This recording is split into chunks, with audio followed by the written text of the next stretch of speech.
Hi everyone, welcome back. I'm Michael Sandler, your host on Inspire Nation. If you've ever lost a loved one or struggled with a loss in your life, then do we have the GriefWorks show for you. Today I'll be talking with Julia Samuel, a psychotherapist specializing in grief and the author of an important new book, GriefWorks. And that's just what I want to talk with her about today, about stories of life, death, surviving, and thriving. That plus we'll talk about tissue boxes and book jackets, Paul McCartney and Mother Mary, what on earth is a book face, and what in the world kickboxing and profanity has to do with anything. Gotcha. So welcome to the show, Julia. Are you ready to shine? I am. Woohoo! Hi, Michael. Hi. Thank you so much for being here. As I was saying on the air beforehand, this is not necessarily an easy read or an easy topic, but it's one that's best to have a discussion about in advance before the topic chases us down. You're completely right. I mean, that if I only get that message from the book, then that's the message I want people to hear, because one of the biggest derailers of grief is regret. Regret from things people didn't talk about, things that they didn't say, that they didn't know, because they were so frightened of talking about death and its consequence, grief, that they never had the conversations. And then they're tortured for months afterwards, years sometimes. It's interesting because I mentioned before the show I've had 2 NDEs, and what that's meant for me in terms of this conversation is I view every interaction with people differently, as if it literally may be the last. And I don't want to have, I almost have tears right now. I don't want to have those regrets. So when my wife leaves the house, when I visit my folks and I'm leaving, with every discussion, I'm thinking, this may be the only gift we have. And that's, it's an intense way of living, but it's a way that you really stay in the present. You're not preoccupied with the past. You're not worrying about the future. You're living your life. And that also means that if you're angry, I imagine you say sorry before you leave. Amen. And that you don't then have those awful kind of hamster wheels of conversations that go round and round in your head because you didn't find a resolution before you said goodbye. Yeah, and if there isn't a resolution, I'm seeking one ASAP, because you never know, and who wants to leave it? Sort of like going to bed angry with a partner. If somebody, heaven forbid, doesn't wake up in the morning, and you're not thinking about it in morose terms, but it is a gift. When we wake up in the morning and take that first breath, what a gift it is. And so do you really want to leave it on that note? And I think people don't think about dying because they have a kind of magical thinking that if I don't think about it and if I don't talk about it, that kind of powers up there might skip me out. Maybe it's not going to happen to me. And if I do talk about it, or I talk about it to the person that's dying, if I let them and me know that they're going to die, somehow I'm not having hope and maybe I'll hasten their death. But actually, as you're saying, the reverse is true, is that when we're very aware of death as inevitable for all of us, hopefully later than sooner, it does make our present much richer and our present precious. I think we waste so much time, partly because we don't realize how soon life can end. There's a joke that I like to say. It's not so much of a joke, but it's funny, which is how differently we would live life if we were like a loaf of bread and had expiration dates on our foreheads. Yeah, I think we would. I think in some ways you wouldn't want to know, but in other ways you would make sure. But there are people now who may be listening to this podcast. They don't know exactly the day they're going to die, but they could well have been given a diagnosis of 3 to 6 months, 3 to 6 weeks, 3 to 6 days. And they still are not having those conversations. So 80% of people who are dying don't talk to their family and friends about their death. 80%? Wow. If you could reach them today and share with them one bit of wisdom, what would it be? It would be to touch on the conversation of what are your worries if I was going to die, or if you're the loving person to the person that's dying, what are your worries? Talk to me about what's on your mind, and find a way of saying you love each other. The love each other is the most important thing, but you actually also do have questions. It's all the what ifs. You know, we always, many times I hear from clients, I wondered if she was scared. I wondered what she imagined would happen. I never knew because I never dared talk about it. But now I think I left her alone with it, and I feel bad. How did you, and we're going to double back in this direction. You've been working in this field for a very, very long time, and I didn't read it anywhere, but I'm curious. Did you lose anyone early in your life that helped steer the ship? No, I've been very lucky. I haven't, but I am the daughter of two parents who had huge significant losses when they were very young. So my mother, by the time she was 25, her mother, her father, her sister, and her brother had all died. She was the only survivor of our family. And my father, his father, and his brother had died. And they never talked about any of them. There were black and white photographs of each of those people around our house, and I knew vaguely who they were, that one was my grandparent, one was an uncle. But I didn't know any stories, and my mother and father never told me anything. But there was a feeling of kind of loss that was beneath the surface that I was brought up with. And when I was in my early 30s, my mother talked to me about the death of her brother Tony, and he'd been killed in the war. He'd been killed in Arnhem. And she was 18, and she was called out of the classroom. She was told he was killed. She didn't say anything. She didn't cry. She walked back into the classroom. She finished her cookery lesson. She didn't tell anyone. She went to a Ginger Rogers and Fred Astaire movie that evening, and she never spoke about it. But when she spoke to me about it 50 years later, it was as if she was that girl in the classroom. She was 18. It was totally untouched grief. And, as a therapist, I can't help but think that must have influenced me to go into bereavement rather than any other kind of way.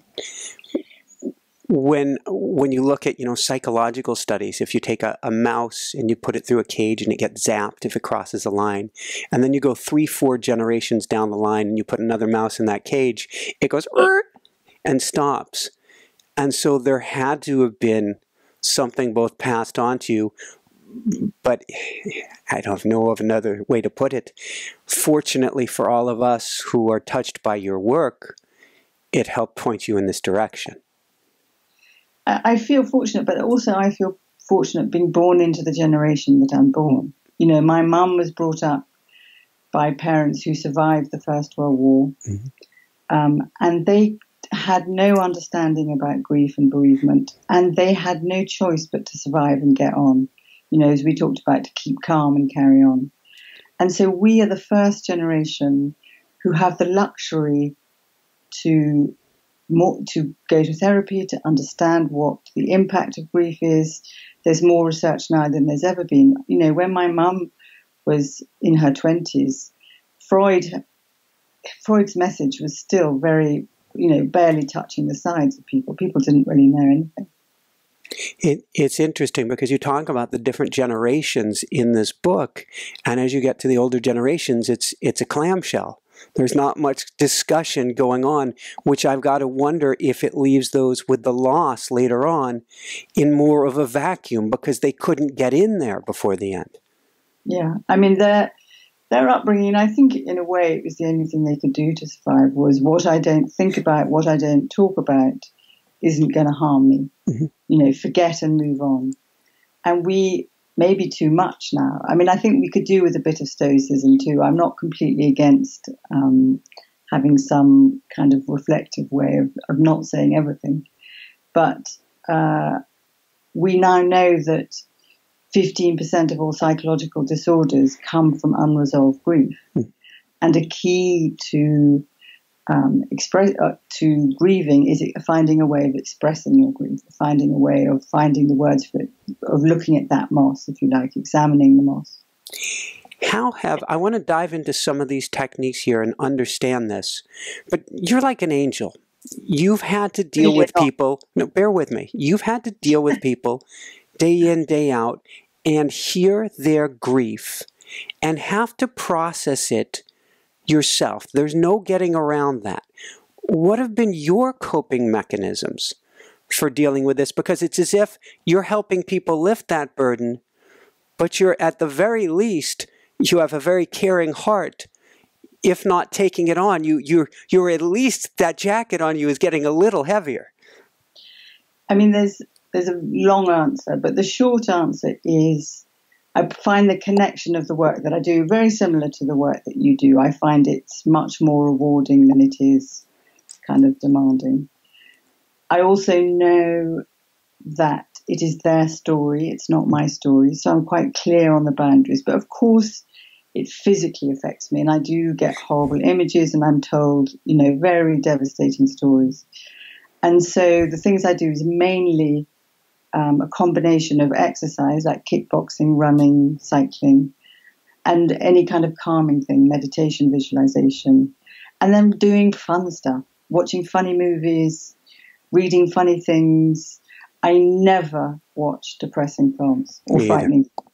I like ones with happy endings because it's the reverse of my day job. And also, I don't think doing this job makes you a good or better person. I really don't. I can be as horrible as the next person, if you see what I mean. I think the idea of being good because you're doing a job that supports other people is a bit simplistic, without being rude. So then let's talk about, what is your kickboxing instructor here when you come in? Oh, I swear all the time. And you can hear from my upbringing, I have not an accent that you wouldn't necessarily assume comes with swearing. And so he loves it when I swear. And I kick him really hard. He can't believe how much I want to hurt him, given how small I am. How has journaling helped? Journaling really helps people. I mean, there's some good research from Harvard that James Pennebaker, that shows that journaling can be as good as therapy. Because it's finding words for what's incoherent in your system, for what when it goes swilling around your body, you don't have words for. And so journaling really does help. When we look at grief, and it's invisible, how would you define it?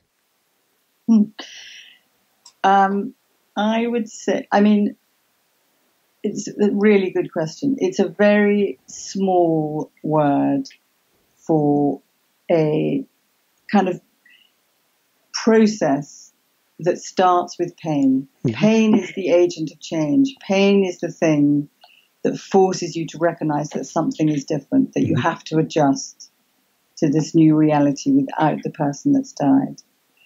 And so how that pain comes through your system is very individual. Some people, to begin with, shut down. Other people feel enormously fearful. Other people feel furious. Some people feel all of them. And so it's a kind of swirling, messy cocktail of feelings, which people often talk about as it hits them like it's a wave, like it's a physical wave. So it's very embodied. People feel it in their bodies. And do men and women feel it differently? I mean, you can never generalize totally, but I think what the research shows is that women tend to focus on their loss and want to remember and are preoccupied with it and want to have a kind of Sherlock Holmes mission to find every question that's unanswered, every piece of the jigsaw. Men can be like that, but their tendency is to survive and to get on, to be hope-oriented, so that they go back to work sooner. And, I mean, the truth is, I think the younger generation are different, but men of sort of 50s plus are less emotionally able to access what they feel. They find it harder to find the words. So when I'm with a couple, I tell them that she tends to cry and you tend to want to get on, and you need to help each other do a bit of the other. That he can help her go out and go for a walk and get some air and sort of give her a distraction and a break from her grief. And she can help him to find words or tears to express his grief. And that always, when I say that to people, they're relieved, you know, that she isn't that kind of wet rag and he isn't that selfish, you know what. But they're actually just being themselves. And thank you for sharing on that. And I would wonder, there's a Do you recognize it in yourself, Mike?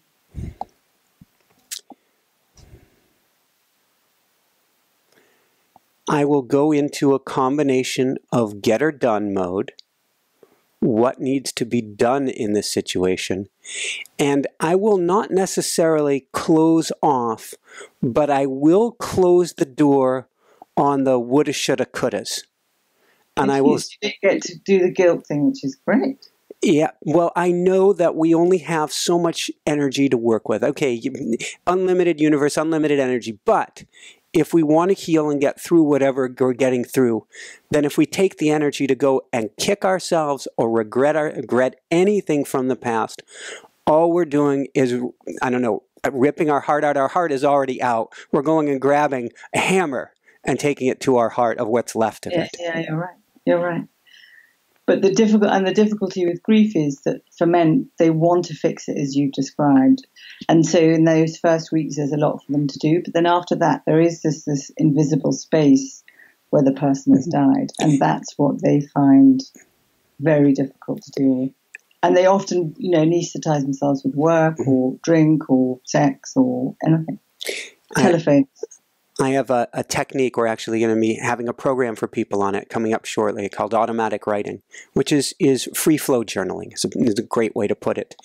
And that's where I've turned to understand what's in me that I'm not even aware of, because I don't even know.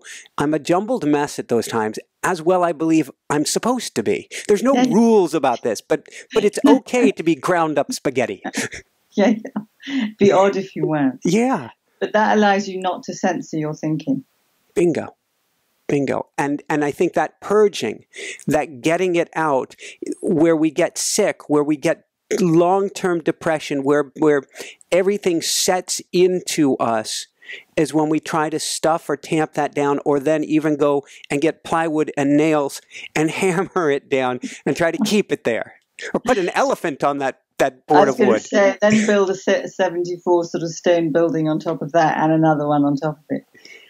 And the key is that we need to allow our core emotions without smothering them with shame or guilt or, you know, all the things that block the core emotions. So to feel sad, to feel angry, to feel fear, all of those things, they need to be expressed, because if they're expressed, they're doing what they're said, that kind of organically, that's not quite the word, primitively in us to do. They're there to kind of protect us from danger or to understand what's happening to us. So we need to listen to them clearly without camouflaging them. You talk about one of the key points or key messages you're trying to get across to people, and we've touched on it here, but maybe you can express the importance and what it means of talking openly and honestly. Yeah, what it means is that when we allow ourselves to be in touch with what's really going on and find words for it, or pictures, or as you say, free writing, or walking with a friend, our body has a pre-set system that wants to heal. We naturally want to heal. But when we develop defenses, which we learn very young normally from the parents around us and the adults around us and from our culture, they often block what are our natural instincts about how to express ourselves. And that's really in order to protect other people from being upset at seeing us being upset. And so there's this awful collusion that happens, you know, and it can happen in a couple, it can happen with a child and a parent, where everybody says to each other they're fine, and underneath they're really suffering. But then there's that gap of connection. And if you change that with a child saying to mum, I really miss dad, and starts crying, and the mum goes, I really miss him too, and you hold each other and you cry, 5 minutes later you've sort of had your cry, and then you make a cup of tea and a hot chocolate and you're kind of joking.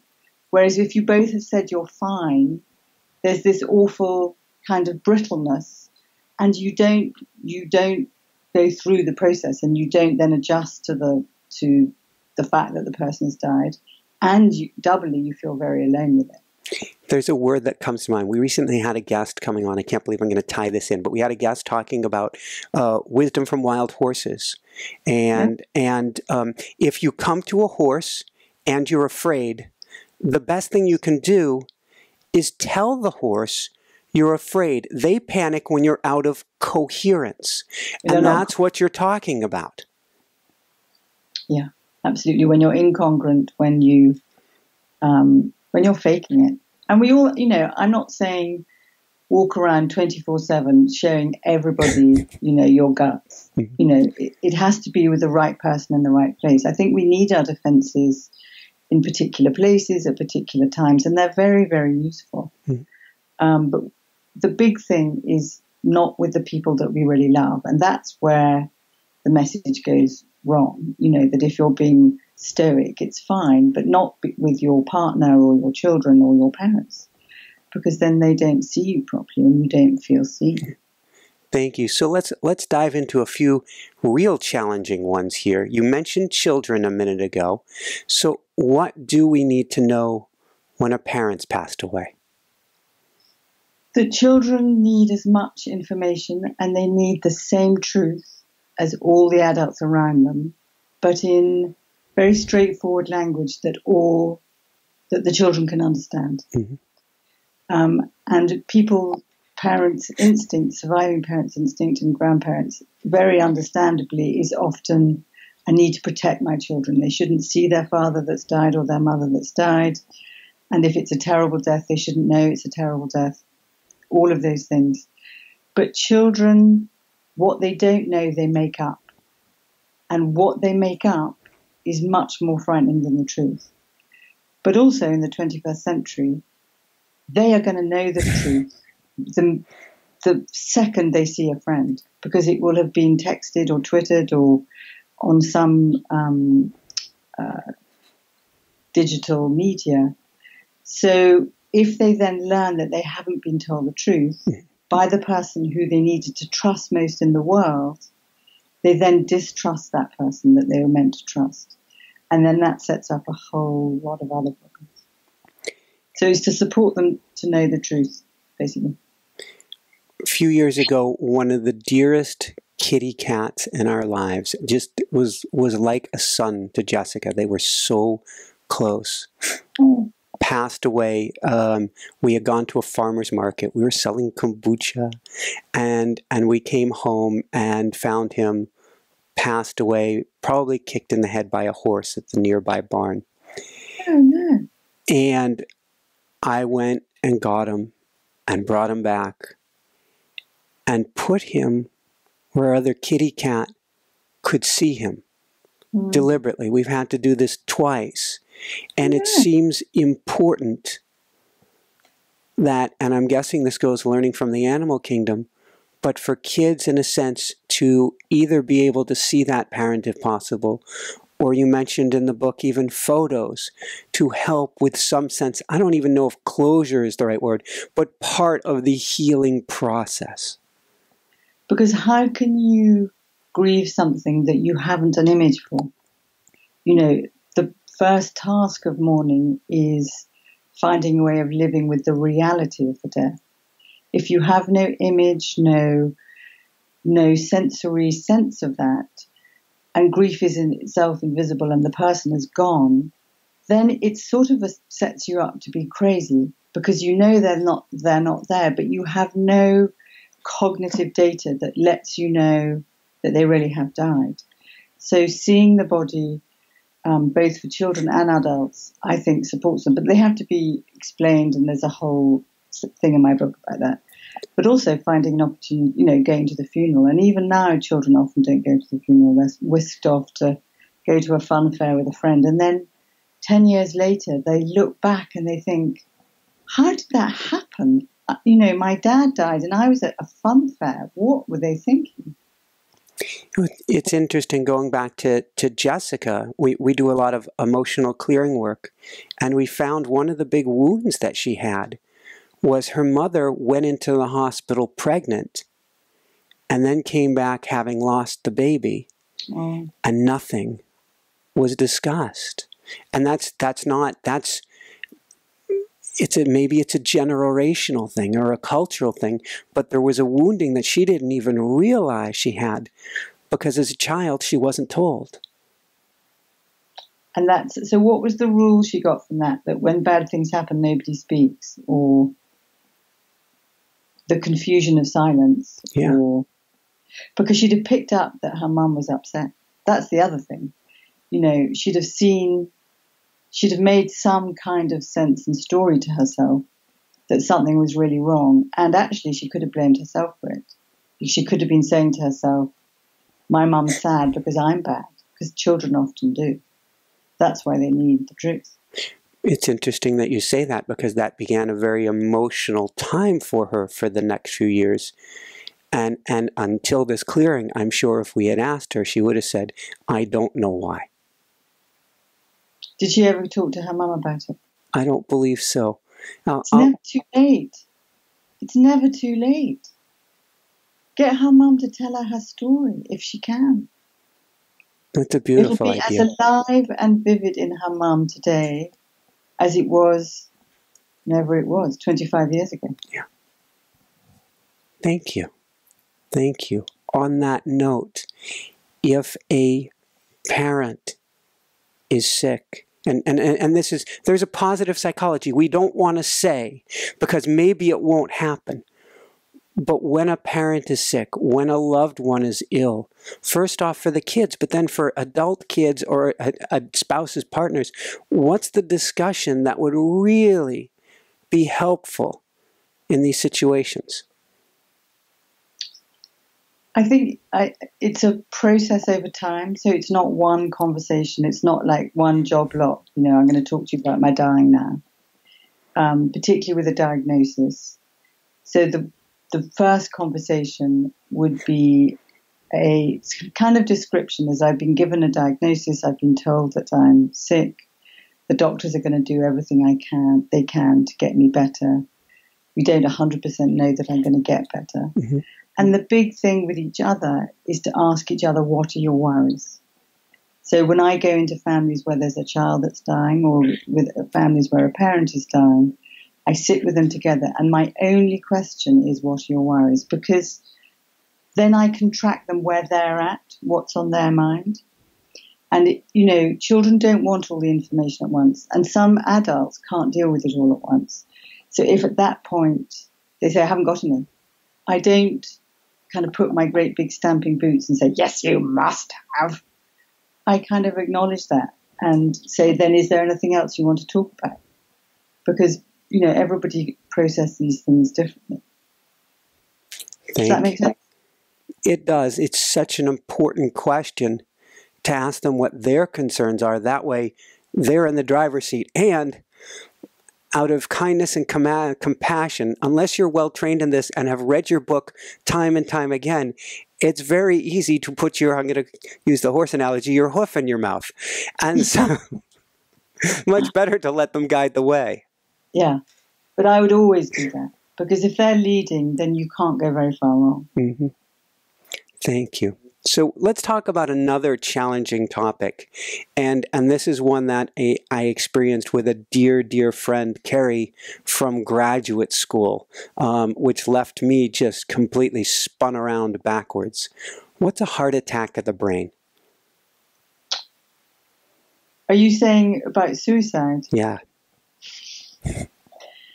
This is a woman called Dora Black who did a lot of research, and suicide is so imbued with sins from the from the sense of the sort of Christian church that you commit suicide like you commit a sin, and if you died by suicide, you weren't buried in consecrated ground, and your whole family were ostracized. And that sense of sin and shame still very much pervades suicide. And it's the most complex form of death, obviously. Well, not obviously, but I mean, I think it is. Because it leaves all the what ifs that you talked about. Why didn't I? Could I? What if I wish I had? How could I miss it? All of those things. And there never are any answers. I mean, there are lots of different kind of circumstances where some suicides are more likely than others, but it is always a devastating shock. And one of the ways when I work with families where someone's died by suicide that I talk to them about is that it's like a heart attack of the brain. So we don't know what the person was thinking going up to it. So you can like someone can have a physical heart attack. They can be 45 walking down the street and suddenly have a heart attack and they keel over and die.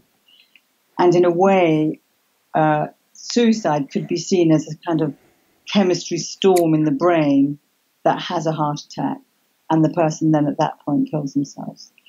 And that is a very helpful way of seeing it. It doesn't remove the guilt or the questions, but it helps. It does help people to find it helpful. Thank you. If someone gets from this experience, from a loved one passing on, if they have, or even a very traumatic event that takes place, we're not talking about stuffing things down, but how can we block that image that maybe is burned in our brain and help to change the channel? So, I mean, I think changing the channel is a lovely way of talking about it. And when people have traumatic images, I mean, there's a whole thing in my book about trauma and working with trauma. But one of the ways that we do that is by putting by the person closing their eyes, and I ask them to think of a television screen and to put the image that's frightening them or haunting them or whatever it is on the screen, and then take 2 big breaths. And then change the channel in their mind and take 2 big breaths and put an image that is a comforting one, whether it's a beach or their favorite garden or whatever image they find soothing, to breathe that in for a few seconds and then turn the television off and open their eyes and move their attention to something else in the room. And our body remembers. Our body holds the score. So the more often we repeat those habits, the less power the frightening image has to haunt us. Thank you. I want to come back to that phrase because that was such an important one from the book. Our body holds the school or holds the lesson. What does that mean, and how do we really understand how to use that? I think we ignore the wisdom of our bodies. With so much busyness, with our iPhones, with rushing, with trying to avoid pain. And we are primitively wired to have fight, flight, and freeze, from our autonomic nervous system to protect us in danger.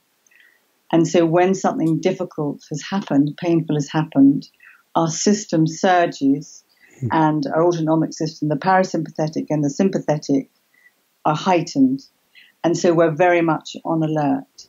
And whatever it is that has struck us, so the other day I was running through the park and a bicycle came behind me, ringing its bell really loudly, and the guy nearly knocked me over. Really pissed me off, and I really shouted at him. But every time I go past that place in the park now, I have that image of the guy behind me. I know my body, I'm not even thinking about it, but where that happened, my body remembers in order to warn me there may be some coming up who's going to knock you over. So the memory sits in the body to protect us, but we need to update its database. So if this was a properly difficult thing, I would stop, as it were, there. I would breathe, and I would give myself the language and the story of what happened, and let myself know that I didn't die and I'm fine. And then it would move into a different part of my brain where it could just be stored rather than constantly reemerge. I love that you're having a discussion with yourself. Yes. Well, everyone probably think I'm completely bonkers, but there we go. But we all talk to ourselves all the time, aren't we? Yeah, we are. We just don't acknowledge it and then talk back. On that note, if you got angry or angry at the death of a loved one, which is then going to imply guilt and all these other things, and around you go. But how do we discharge anger from the body? Well, anger is an expression of hurt, so it's there for a reason to say, "Ow, stop hurting me." And I mean, look, I think physically the things that help the most. So I talk about punching pillows, tying knots in towels, whacking towels, making a noise, doing it when nobody's there. Don't do it in your car when you're driving. Do it when your car is parked. Swimming and kicking really hard, jumping on frozen puddles, like feeling the power of your anger. I think sport really helps, whacking a tennis ball, all of those things. But then after you've done that, when you've kind of felt, because you need to feel powerful. I mean, the good thing about anger is that you feel powerful. But if you find ways of expressing it, then afterwards do a relaxation. And then the quickest way to kind of reboot yourself is to watch something funny. Because otherwise you're more sensitized to be angry again, because you're kind of in that zone. But if you express it and you calm yourself, you do breathing, and then you watch your favorite Modern Family or whatever it is that makes you laugh, that's what I watch when I'm upset. Very nice. Then that works.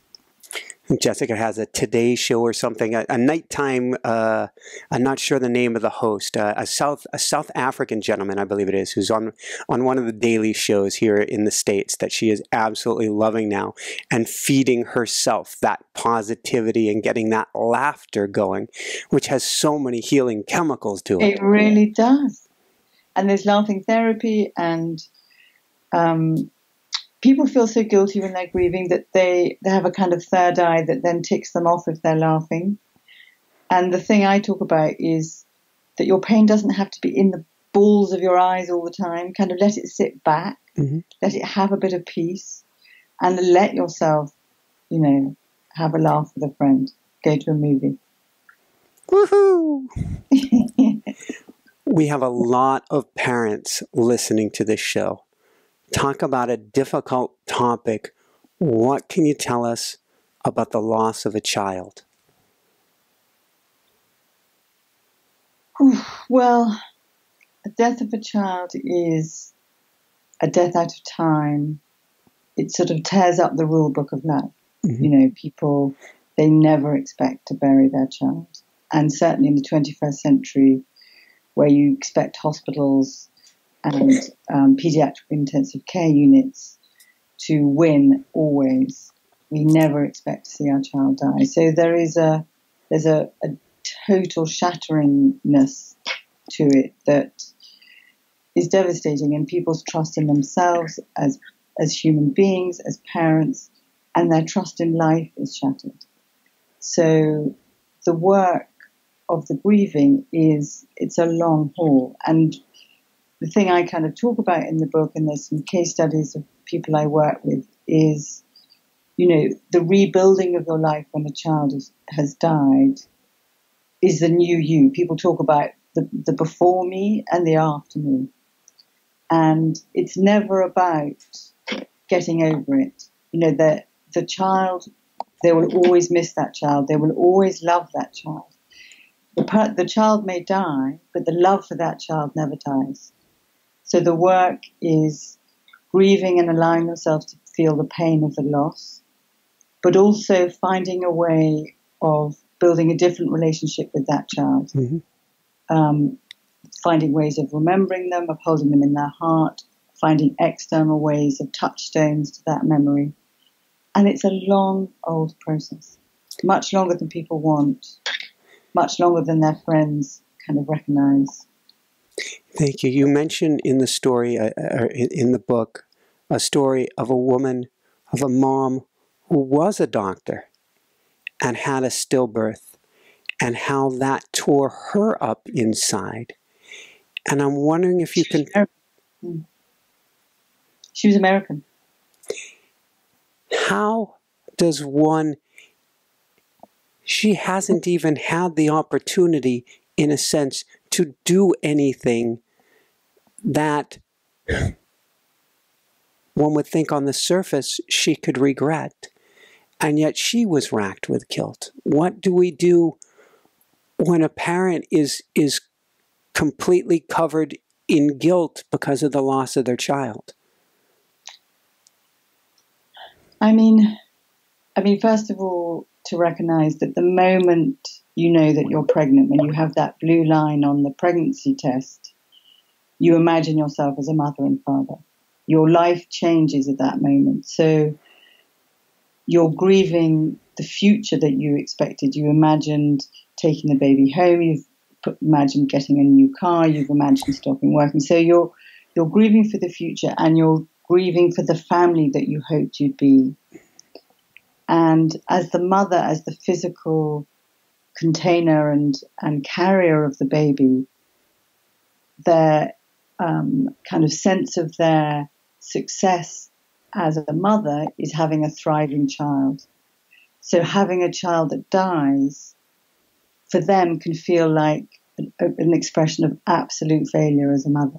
I mean, it obviously never is, but the thinking and the feeling, the heart and the head, really go into collision. They go, in war. So the client you're talking about, her head sort of knew it wasn't her fault, mm-hmm. and that her body, that was not in her control.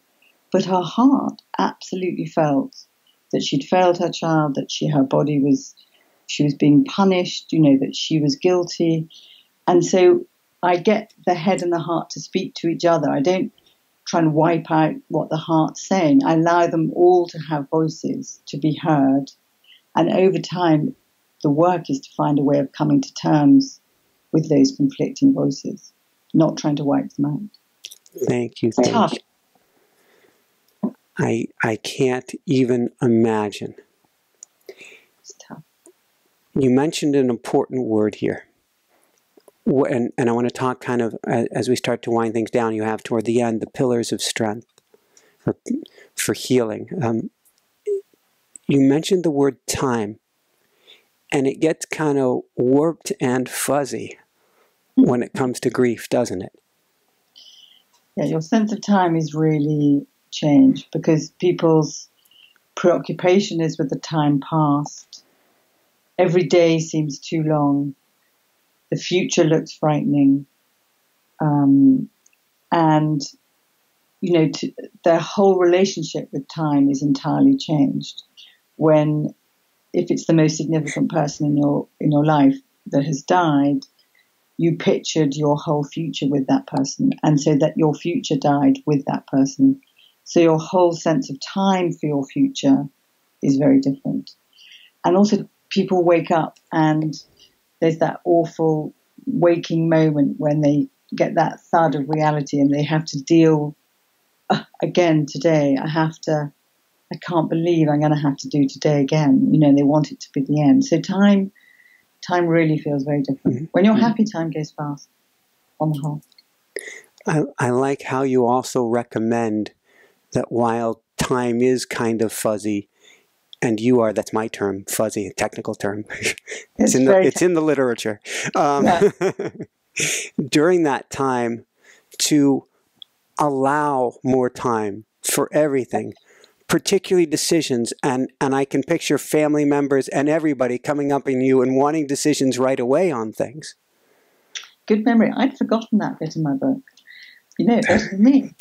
Yes, particularly around the funeral and making important decisions. Actually, all decisions all through those first years. People want to shift you along because it gives them a feeling of potency, and you can want to shift yourself along because you're going to think, well, I feel powerless, I've got to do something. And my kind of advice in the book is really give yourself time to think about this, to change your mind, to go back, to go over, to reflect, because a lot of those decisions are irrevocable, particularly around the funeral, and you don't want to have regrets. Thank you. Talking about ways that we can express things and start to get things out. You mentioned journaling earlier. You were talking about talking and talking with friends and family, and I want to come to friends and family in just a minute. What is the importance of even the creative process, music, painting? I can picture even clay, of digging my fingers into the dirt. I think our senses, sight, sound, touch, smell, our access in a way to our soul. I mean, maybe that's too big a statement, but it's a way of cutting out our thinking where we always want to have control and where we want to kind of understand. Whereas if we let ourselves listen to music or look at art or make art or, as you say, play with clay, it's much more physiological, it's much more sensory-led, and we can discover aspects of ourselves and ways of being that words never can. Thank you. And then another important one, and this goes right into your occupation, seeing somebody to talk about this. Yeah. I mean, listening, being heard. I mean, in the whole section on friends, the big thing I say about friends, and it really isn't so different for a therapist, other therapists might be cross me, is listening really bloody well. Listen properly, pay attention. Mm-hmm. And that's what friends can do. Don't try and fix it. Acknowledge what's happened. Acknowledge that this is really difficult and sit with them. And that's, that is basically what I do. With a bit of heart. Listen with your heart. That's huge. And going back to the discussion, bring it full circle to when there's children involved, which is ask them maybe their concerns rather than trying to give all of the pithy words of advice and wisdom, which at that point might accidentally boomerang badly. Yeah. And both things. I mean, one of the images for children is that they feel grief like jumping in and out of puddles. Mm-hmm. Like, let them be really sad, let them get it out, be comforted, sit on your lap, be sad. Don't stop them crying by telling them it's all going to be okay. Just let them be sad, hold them. And then they'll jump off your lap and go and punch their brother, eat an ice cream, kick a football. So let them be an ordinary child, not just a bereaved child. So, and actually that's just as true for adults. I think when we're adults, we feel like children. And if we could let ourselves jump in and out of puddles as adults, we wouldn't be going far wrong. Woo! I'm all for that. And another thing I'm all for is putting a bit, when you're ready, putting a bit of routine in there. Exercise, meditation, yes. Because you feel so out of control, you feel so lost, and you're powerless. You cannot fix this thing, death. It's a wall you can hit your head against all you like, and it is never going wrong. So creating a sense of your own agency and creating a sense of predictability through structure really helps. It calms your whole system, because your system, if it knows you're going to go for a run when you wake up in the morning, it's kind of ready for it. Mm-hmm. And being ready for it prepares you and does you more good. So structure really helps. Not rigid like a kind of police state. Give yourself a bit of flex. Be kind to yourself. What you're saying to yourself, self-compassion, that's a big part of it. But part of being kind to yourself is supporting your whole system, and that includes your body and what you're doing in your day. I would imagine then that even or especially having a regular time to sleep, so your circadian rhythm and therefore your melatonin and all of your blood chemistry isn't thrown completely out of whack, could be very important. That's absolutely right. And when you are sleep deprived, which often you are when you're grieving because your whole system feels turned upside down, then you really can't deal with anything, because you do not have, as you say, for all those reasons, the capacity. You mentioned an important word earlier, just a minute ago, your own agency. And it makes me think of the importance of saying no. Yes. Oh, it's part of the structure, I think, of recognizing your limits. So when you feel so powerless, then you're also in this difficult position that people don't like, of often being grateful to others for looking after you. And then that gives you a kind of pressure to say yes. And I think recognizing that your no is a really good, proper no makes your yes really good too. So, what's your yes worth if you never say no? But be clear. Don't apologize. Don't make excuses. Just say no in a nice way. Thank you. What is what you call... You could have written my book by the sound of things. I do. Thank you. It is a beautiful, beautiful book, and I truly mean that. It's not a light book. It's not an easy book, but it is a very important book, because none of us get out of here alive, but none of us won't go through this. And I think the more that we understand about it, it jumps ahead. There's two last real topics I want to cover, but we'll jump ahead. We talked about it briefly, but what can family and friends do to help? Because people who are listening may not be the ones. Some people are grieving right now. My heart goes out to you.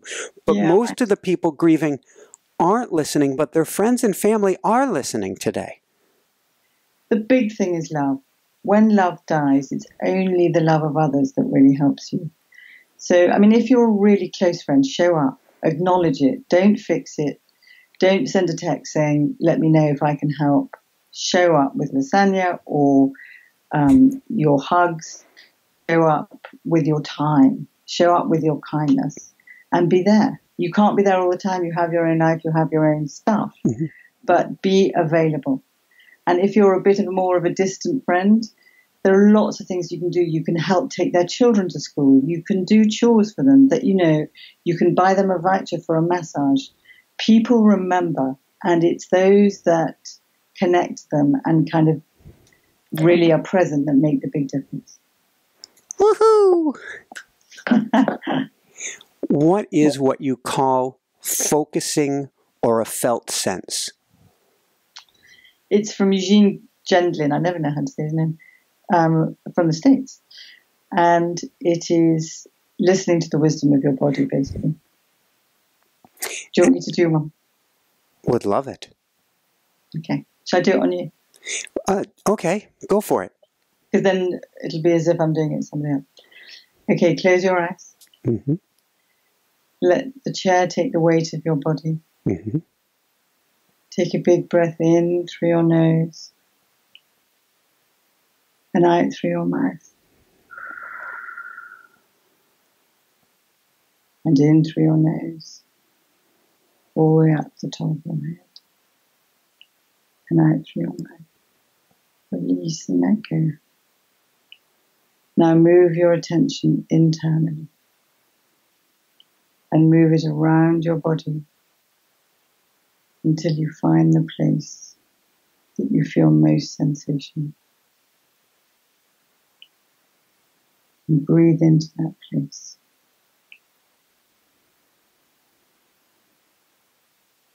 And focus on what you can sense. You don't have to say this out loud, but is there a colour or shape? Is it hard or is it soft? I'll go for it. Okay. It's blue. It's blue. It's kind of spongy. Okay. It's down toward the base of my spine. So it's blue and it's spongy. And it's kind of at the base of your spine. So breathe into that, really see that blue, spongy shape. And if that shape could speak, and again, you don't have to say this out loud, what would it say? Say, make things even easier on me. Oh. So breathe now. Let yourself really hear that. Make things easier on you. Sponge away my worries. Let me feel the blue of nature. And take the colour. Let the sponge absorb your anxieties. And give yourself permission to be released. And take a big breath in. And release. And then when you're ready, open your eyes. Woohoo! Thank you. That is perfect. And you take longer with a clown. You take 5 minutes, but it works. Beautiful. And if we have time, we'll do a short little meditation at the end, perhaps, for everybody here. Would love that. So I asked what friends and family can do to help if they're listening. But what would you advise people if they are listening, who are going through this right now, or, any step in this process? Who's grieving. Yeah. I think I'd hold 2 kind of spheres for themselves. On the one hand, kind of let themselves know that this is really painful and they can't fix it, and to not do battle with it. And it is a natural process, and it's extremely painful. And on the other hand, to do the things they can that support them in the best way that they can. Like, let their friends help them. Be kind to themselves. Be compassionate. Do things that help regulate their whole system that feels so hyper and out of kilter. So anything that regulates their system by what they eat, by what they drink, by exercise. And it's really tough. It's really tough.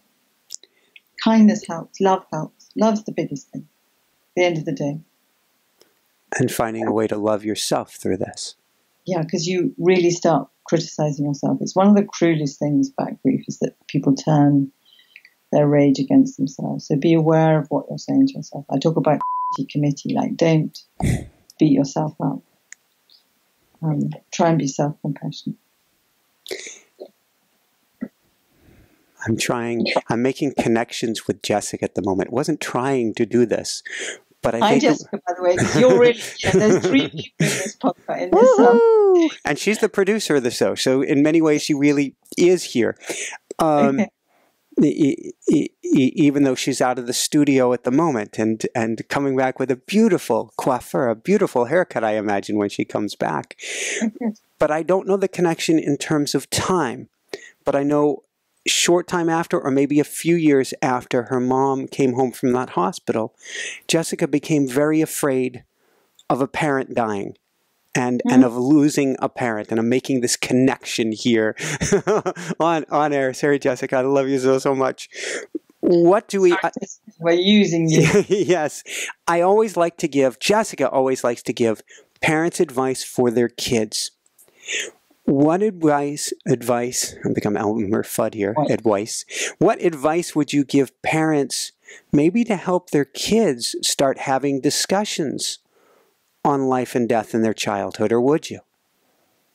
Very common for kind of 8-year-olds plus to worry about death. It's often in their stories. I think every cartoon and child film has something like 10 times more deaths in it than normal adult films. So it's not like they're not aware of it, because they see it. And so again, I'd start with the same things. When you think about what do you understand, ask them what they understand. When I say, dying, when I talk about death and dying, what do you understand? So start with what they know, and then fill in the gaps, basically. Very good. Again, the same thing. What are your worries? What are you frightened of? And reassure them that whatever they're frightened of, they need to ask them. But if you have any worries, just tell me, and we can talk about it. Is there an age that it's good to begin having this discussion with them? Like talking about sex, talk about death? Yeah. I think it's probably the same sort of age, about 8, 9. Very good. Thank you. So, but hang on. I have a precursor, which is every parent knows their own child best, and Thank themselves, you. and their culture, and their family kind of belief system. So whatever I say has to go behind the lens of they have to know what's right for themselves first. Woo! All right, on a much lighter side of things, in addition to beating up the kickboxing instructor, Yes. what brings you the greatest happiness, or what I call the woohoo factor? Woohoo. My children, my grandchildren, my family is the greatest. You know, looking at the pictures of my granddaughters, really, and my grandsons, gives me the greatest joy. But really the place I'm probably happiest is being with them in Scotland, up in the hills, walking up in the hills in nature, where you kind of realize how small you are. And those mountains have been there for millions of years, looking at us idiot adults, kind of spinning ourselves into the ground. And they're just standing there, you know. So I think it's kind of realizing that you're small and life is short. That's probably another part of healing, is getting out to nature and getting out to whatever expansiveness is around you. Yeah, I think for me, there's something about the embodiment of walking up a hill and getting to the top of the hill and seeing the view and breathing in the air that feels an unbelievable release. Right? And then walking home and eating a lot. I've got goosebumps, and I can picture the hills, and I need to come visit those hills someday. You need to go to Scotland. Oh my gosh, you really do. I would completely agree. So on that note, where can people go to find your beautiful book, Grief Works, and to find out more? And I can't resist asking how the title come about and the cover. The title was a moment of mini genius when I was dawdling about trying to think of the title. And I wrote lots of different things with grief, and then I was working about the work of grief, and then the two words were on the page, and I just put them together. And that is one of the best things about my book. I'm so impressed with my own title. But the dandelions are drawn by my twin brother, Hugo. And I think they're rather beautiful, and it's lovely having my twin brother as part of my book. Absolutely. Where do we go to find your book and to find out more, and a URL? So we've got www.griefworks.co.uk is my website, where you can buy my book, but also there's lots of links to lots of information and stories, and people leave notes and all sorts of things. You can get my book at Amazon, and you can get my book at most bookshops at the moment. Fantastic. So if you didn't catch griefworks.co.uk, come on over to inspirenationshow.com and we'll get you over to griefworks.co.uk.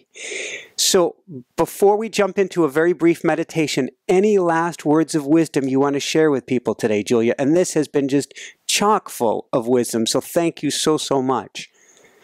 I think it's the same one, is that when somebody dies, your love for them doesn't die, but let yourself and those around you give you the love that you're missing. Thank you, thank you, thank you. Would you have time for a brief meditation of your calling? Okay. So sit in a chair and let the chair take the weight of your body. Uncross your legs. Close your eyes. Take a big breath in through your nose and out through your mouth. And in through your nose and out through your mouth. Now imagine in your mind one of your favourite places, whether it's a beach, at the top of a mountain, or your grandmother's garden. And imagine yourself there and feel the sun on your face and the soft wind. Feel the earth beneath your feet as you're walking. And feel the peace coming up from the ground and from around you. And breathing it in. And as you feel the peace, release and let go.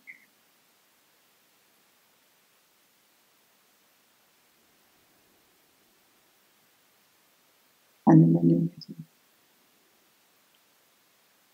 open your eyes and come back.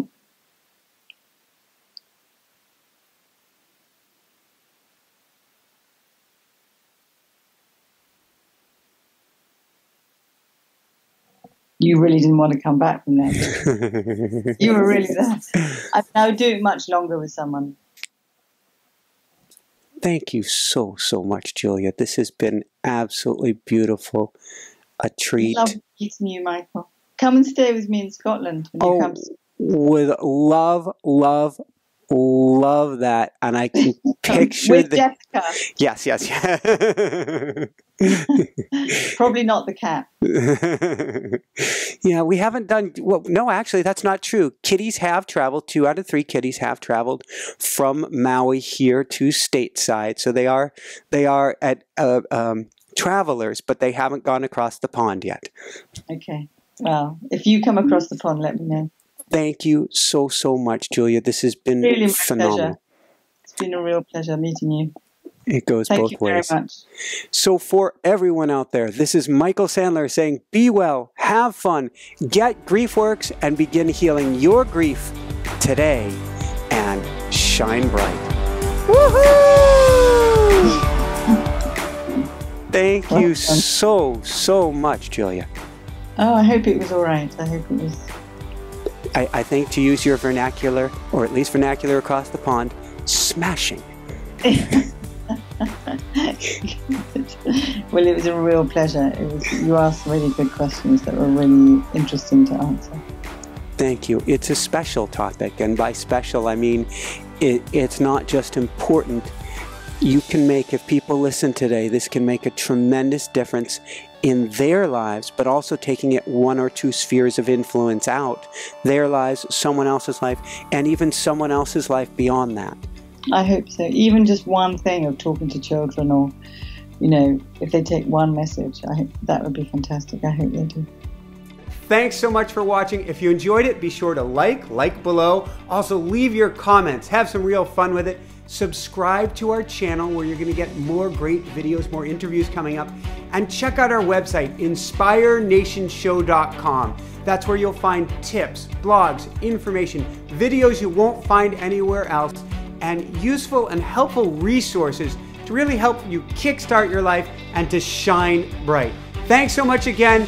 Thank you for your support. Like, comment, subscribe. See the website. Thanks so much, and have fun. Of course, shine bright. Woohoo!